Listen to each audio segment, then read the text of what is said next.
Hello everyone, good evening all of you. आज की class में मैं पढ़ाने वाली हूँ क्लास 10th। आज की क्लास में मैं बताऊंगी क्लास 10th में रासायनिक समीकरण को संतुलित कैसे किया जाता है। बहुत आसान, थोड़ा ध्यान देना है।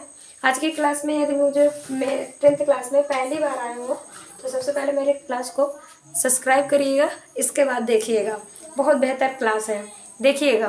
देखिए, मैंने लिख रखा है निम्न रासायनिक समीकरणों को संतुलित करना। देखो, मैं पहला चैप्टर में कंप्लीट कर चुकी हूँ, जो कि प्लेलिस्ट में जाकर के आप पूरी परिभाषाएं देख सकते हैं।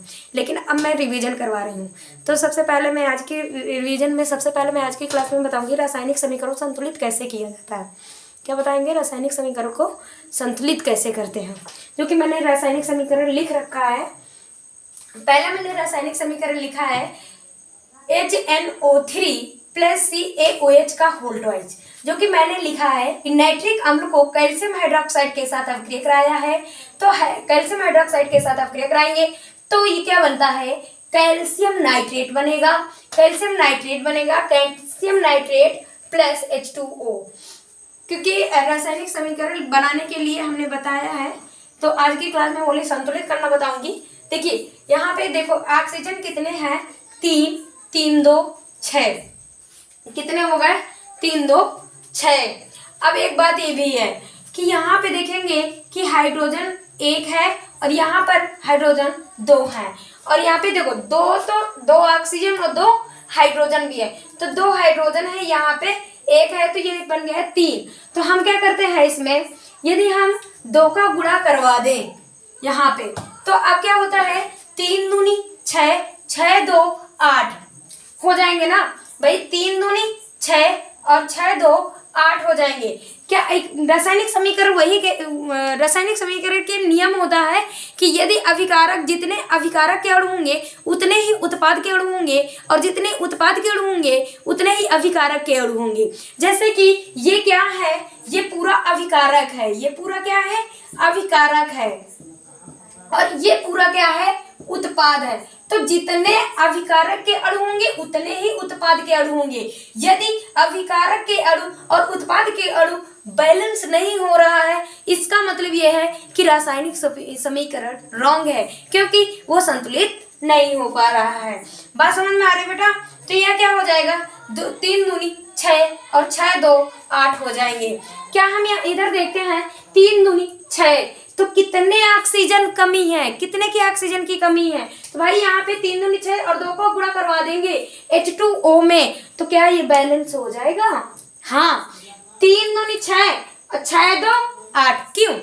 क्योंकि बेटा यहाँ पे 2 हाइड्रोजन और 2 ऑक्सीजन, बट यदि अणु लगा हो तो उसका उतने में गुणा करते हैं, तो 2 दूनी 4 हो जाएंगे अणु। कितने हो जाएंगे? अब ये 4 हो जाएंगे।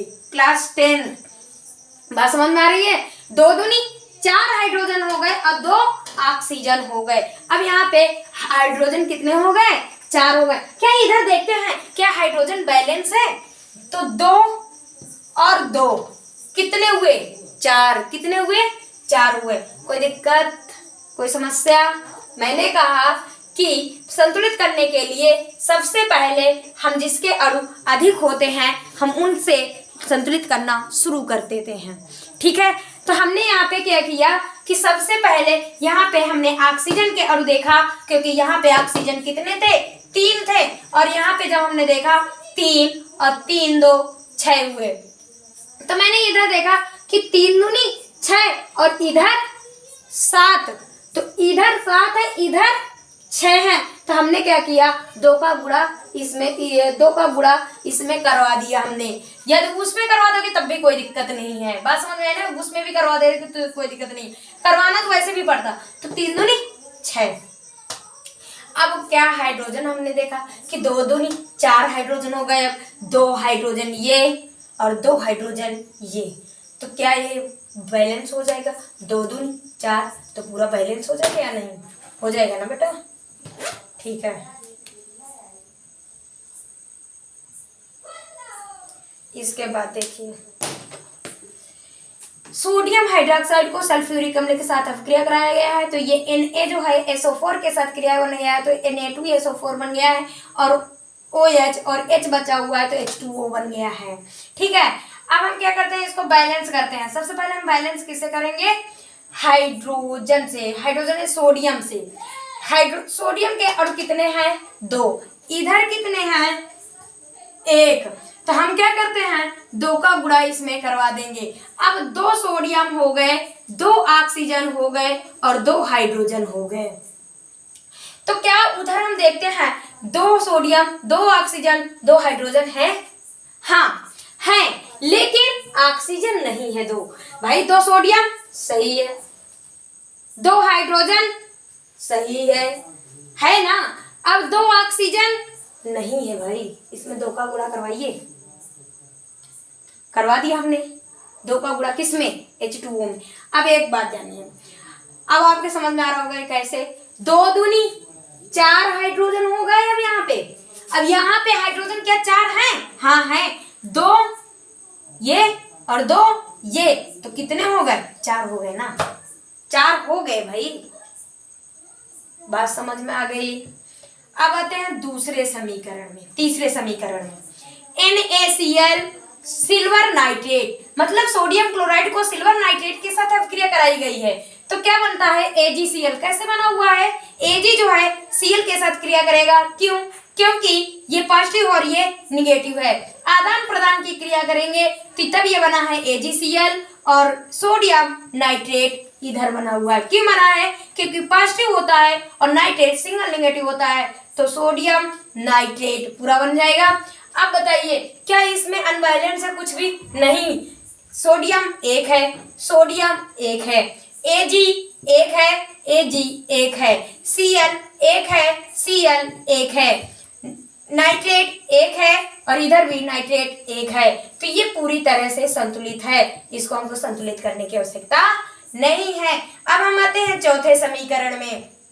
चौथे समीकरण में देखेंगे कि BaCl2 और H2SO4, यदि हम बेरियम क्लोराइड को सल्फ्यूरिक अम्ल के साथ अभिक्रिया कराते हैं तो Ba किससे क्रिया करेगा, SO4 से क्रिया करेगा। क्यों करेगा, क्योंकि Ba डबल पॉजिटिव होता है और Cl निगेटिव होता है और H पॉजिटिव होता है, SO4 2 निगेटिव होता है, तो पॉजिटिव और निगेटिव ही क्रिया करेंगे। तो ये जब बेरियम डबल पॉजिटिव है, Cl निगेटिव है, H पॉजिटिव है, SO4 2 निगेटिव है, तो ये क्या करेगा, पॉजिटिव है और SO4 2 निगेटिव है, दोनों कैंसिल हो जाएंगे, तो BaSO4 बन गया है। नाम है इसका बेरियम सल्फेट। Barium sulphate. बचा क्या है, हाइड्रोजन और Cl, तो ये HCl बना लेगा, तो बन गया HCl। क्या मुझे बता सकते हैं कि ये संतुलित है, नहीं, संतुलित नहीं, हमें संतुलित करना पड़ेगा। देखिए Cl के अणु इधर कितने हैं, 2, उधर कितने हैं, 1, तो हम क्या करते हैं, 2 का गुणा HCl में करवा देंगे। अब देखिए 2 हाइड्रोजन और 2 Cl, तो क्या हाइड्रोजन के अणु इधर 2 हैं, हाँ हैं, H2, Cl 2, बेरियम 1, उधर भी देखिए सल्फेट 1 है ना, बैलेंस, संतुलित, संतुलित पूरा। बात समझ में आ गई। यदि मेरी क्लास में सबसे पहले आए हो तो सबसे पहले मेरी क्लास को सब्सक्राइब करिएगा, बेल आइकन दबाइएगा, लाइक करिएगा, कमेंट करके जरूर बताइएगा मेरी क्लास आपको कैसे लगी। Thank you.